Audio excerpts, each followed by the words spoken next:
अगर आपको अपना LMS हैंडल करवाना हो, कोई भी असाइनमेंट बनवानी हो या फिर क्विज़ करवाने हो तो आप हमसे रब्ता करें। इसके अलावा अगर आपको किसी भी सब्जेक्ट की ऑनलाइन क्लासेस चाहिए या फिर अपना प्रोजेक्ट बनवाना हो या फिर प्रोजेक्ट की कोई भी असाइनमेंट या उसके रिलेटेड कोई भी गाइडेंस चाहिए तो आप हमसे रब्ता करें। अस्सलाम वालेकुम, मेरा नाम है नासिर अब्बास और आप देख रहे हैं हमारा यूट्यूब चैनल VUBWN। आज की इस वीडियो में हम CS504 सॉफ्टवेयर इंजीनियरिंग की असाइनमेंट नंबर 1-2 के सोल्यूशन के बारे में देखेंगे। सॉफ्टवेयर इंजीनियरिंग की ये बुक 1 है हमारे पास। क्वेश्चन हमें एक ही दिया हुआ है, लेकिन उस क्वेश्चन में हमें एक टास्क दिया हुआ है कि हमने एक सीक्वेंस डायग्राम को ड्रा करना है ऑनलाइन पेमेंट के हवाले से। ठीक है, अब इस सीक्वेंस डायग्राम में यूज़र के कुछ टास्क हैं जिन टास्क को वो यूज़र करेगा। ठीक है, तो यूज़र ने सबसे पहले क्या करना है, will select the payment method. फिर उसके बाद वो जब वो पेमेंट मेथड को सिलेक्ट करेगा तो पेमेंट वो फॉर्म जनरेट होके आएगा उसके पास। उसके बाद वो फिर बैंक की डिटेल्स को सिलेक्ट करेगा। बैंक फिर जाके क्या करेगा, उसकी डिटेल्स को वेरीफाई करेगा। बैंक फिर उसको OTP सेंड करेगा, यूज़र OTP एंटर करेगा और बैंक क्या करेगा, उसकी अमाउंट को डिडक्ट कर लेगा फ्रॉम करंट बैलेंस, यानी उसकी पेमेंट को वेरीफाई या पेमेंट को डन करेगा। ठीक है, bank will update current balance और payment successful and order status, ये यूज़र को नोटिफिकेशन आएंगे। अब हमने इसकी सीक्वेंस डायग्राम बनानी है। सीक्वेंस डायग्राम के लिए हम विजियो का यूज़ करते हैं। आपके पास MS विजियो 2016 इंस्टॉल होना चाहिए। अगर आपको नहीं पता कि वो कैसे इंस्टॉल करना है तो फिर मैं यहाँ से आपको बता देता हूँ। आपने चले जाना है जी igetintopc.com, ये वेबसाइट है, इसके ऊपर चले जाना है। ठीक है, जब आप इस वेबसाइट के ऊपर जाएंगे तो ये वेबसाइट फ्री प्रोवाइड करती है पेड वाले सॉफ्टवेयर्स।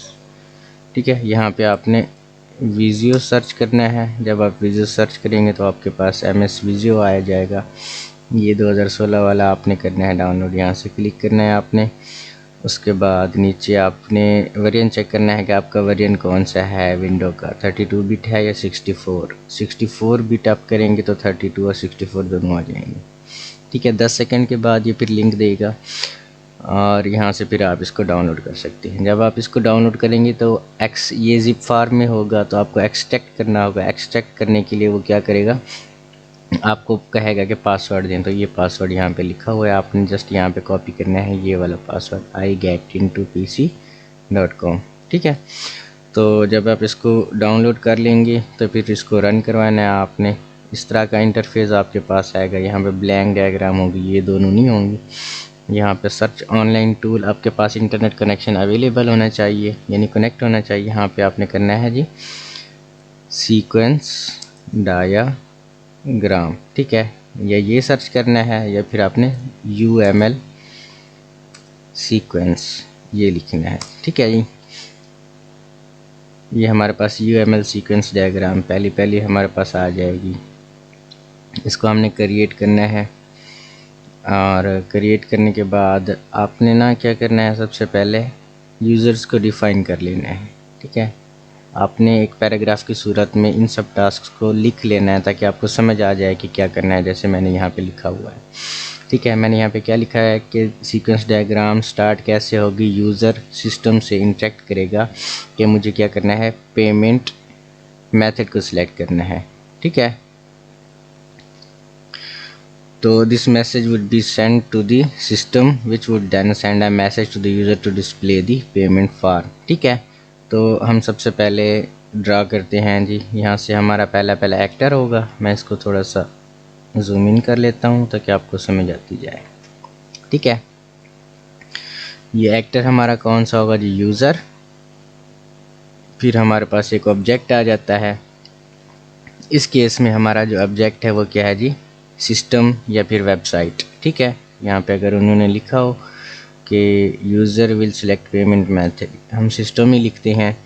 सबसे पहले यूज़र एक मैसेज करेगा। हमारे पास 4 किस्म के मैसेज होते हैं। एक होता है हमारा मैसेज, ठीक है, और एक होता है रिटर्न मैसेज, फिर सेल्फ मैसेज और एसिंक्रोनस मैसेज हमारे पास होता है। एसिंक्रोनस मैसेज वो होता है जिसका कोई भी जवाब नहीं आता, ठीक है। यूज़र पहले क्या करेगा जी, मैसेज करेगा सिस्टम को कि मैंने क्या करना है जी, ऐसी सिलेक्ट पेमेंट, ठीक है। मैं इसके ज़रा फ़ॉन्ट्स को भी बड़ा कर लेता हूँ ताकि आप लोगों को यहाँ से दिख सके ये। और फिर सिस्टम क्या करेगा, उसको रिटर्न मैसेज देगा। एक रिटर्न मैसेज में क्या होगा कि जनरेट फॉर्म, ठीक है, या फिर आप लिख सकते हैं जी पेमेंट फॉर्म, ठीक है। सिस्टम फिर उसको एक पेमेंट का फॉर्म देगा। अब उसके बाद हमने क्या करना है जी, उसके बाद यहाँ पे लिखा हुआ है कि then send a message to the user to display the payment form, the user would then provide their bank details, ठीक है। यूज़र क्या करेगा, फॉर्म को फिल करेगा बैंक डिटेल्स, ठीक है। फिर एक मैसेज जाएगा सिस्टम के पास जिसमें यहाँ पे आप लिख सकते हैं बैंक या फिर फील्ड फॉर्म, या स्लैश में लिख सकते हैं जी प्रोवाइड बैंक डिटेल्स, ठीक है। और इसको थोड़ा सा हम बड़ा कर लेते हैं ताकि आप लोगों को दिख सके।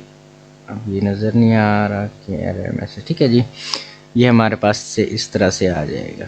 जब वो बैंक डिटेल प्रोवाइड करेगा तो आखिर उन डिटेल्स को चेक करने के लिए सिस्टम क्या करेगा, उन डिटेल्स को वेरीफाई करने के लिए बैंक के पास भेजेगा। यहाँ पे एक और एक्टर हमारे पास आ गया, ठीक है, ऑब्जेक्ट हमारे पास आ गया, वो हो गया जी बैंक, ठीक है।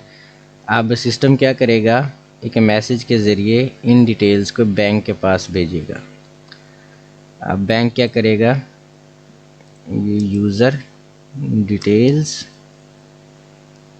बैंक इन डिटेल्स को फिर जी चेक करेगा। सबसे पहले तो ये सिस्टम अभी बैंक को क्या कर रहा है, डिटेल भेज रहा है। अब बैंक का काम आता है, बैंक क्या करेगा, the bank would then verify the user details and send a message to the user with the result of the validation, ठीक है। अब बैंक खुद को मैसेज, सेल्फ मैसेज यहाँ पे हमारे पास आएगा कि वो खुद को मैसेज करेगा जी वेरीफाई डिटेल्स के नाम से, ठीक है। बैंक अपने डेटाबेस में डिटेल्स को वेरीफाई करेगा। यहाँ पे आपने वेरीफाई डिटेल लिखना है। फिर वो बाद में यूज़र को क्या करेगा, एक रिटर्न मैसेज जाएगा सिस्टम को और सिस्टम से फिर वो यूज़र को। रिटर्न मैसेज में वहाँ पे क्या लिखा होगा, वैलिडेशन, ठीक है, सेंड अ मैसेज, या फिर ये वैलिडेशन के लिए ओटीपी सेंड करेगा, ठीक है जी, ओटीपी। बैंक ने अब यूज़र को ओटीपी सेंड की, यूज़र ने क्या की, यूज़र फिर वो ओटीपी को इनपुट करेगा। ये डायरेक्ट बैंक के पास फिर मैसेज जाएगा जब वो ओटीपी को वेरीफाई करेगा। यहाँ से हम वेरीफाई ओटीपी लिखते हैं और इसका थोड़ा फ़ॉन्ट साइज इंक्रीज़ कर लेते हैं, ये आ गया हमारे पास, ठीक है। अब इसको थोड़ा सा आपने बढ़ा लेना है। ये लाइफ लाइन्स होती हैं एक्टर्स की, इसको भी आपने थोड़ा सा नीचे कर लेना है,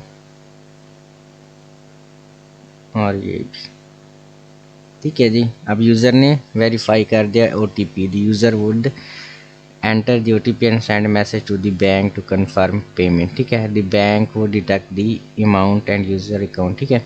बैंक क्या करेगा, बैंक वो फिर ओटीपी को फिर से कंफर्म करेगा, ठीक है। अब ये सेल्फ को फिर मैसेज भेजेगा बैंक, बैंक यहाँ से क्या करेगा जी, कंफर्म ओटीपी। ये सेल्फ मैसेज होते हैं कि यानी वो अपने आप में ही काम में लगा होता है, ठीक है। फिर बैंक क्या करेगा जी, अमाउंट को डिडक्ट करेगा। अमाउंट को जब वो डिडक्ट करेगा तो वो यूज़र को एक रिटर्न में मैसेज भेजेगा कि amount is deducted.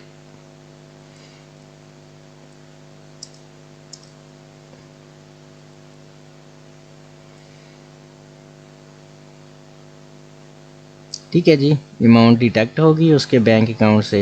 If the payment is successful the system would send a message to the user confirming the payment and updating the order status. ठीक है, अब पेमेंट अगर हमारे पास सक्सेसफुल हो जाएगी, यहाँ पे हमारे पास वैसे तो दो ऑप्शन है कि हम अल्टरनेटिव पाथ यूज़ कर रहे हैं यहाँ पे या नहीं। ठीक है, तो अल्टरनेटिव पाथ हम यहाँ पे यूज़ कर लेते हैं। अल्टरनेटिव पाथ का ये काम होता है कि अगर पेमेंट सक्सेसफुल हुई तो ये चीज़ होगी, अगर पेमेंट सक्सेसफुल ना हुई तो ये चीज़ होगी। अभी हम बैंक की ये अमाउंट डिटेक्टेड वाला नहीं करते थे, ये हम बाद में करते हैं।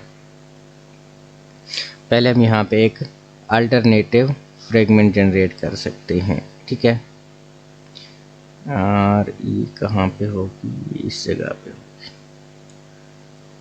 इसको मैं पहले सेट कर लेता हूँ थोड़ा सा।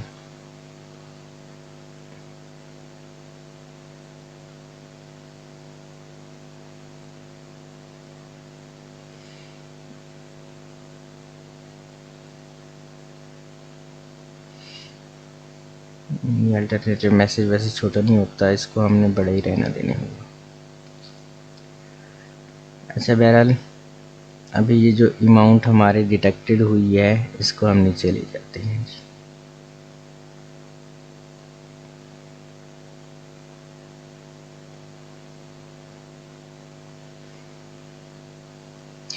यहाँ पे हम लिखते हैं जी इफ़, इसको मैं थोड़ा सा बड़ा कर लेता हूँ ताकि आप लोगों को नज़र आना चाहिए। इफ़ पेमेंट सक्सेसफुल हो गई तो अमाउंट यहाँ से क्या हो जाएगी, डिटेक्ट हो जाएगी बैंक से, फिर यूज़र को मैसेज आ जाएगा। एल्स वाली कंडीशन हम यहाँ पे लिखते हैं, यहाँ पे हम लिखते हैं जी एल्स। अब एल्स यहाँ पे आना चाहिए था, बहरहाल आपका एल्स यहाँ पे आएगा। अभी इसको सेट करना है ना मैंने। एल्स अगर हमारे पास से वो पेमेंट डिटेक्ट ना हुई तो ठीक है, तो फिर क्या होगा जी, ये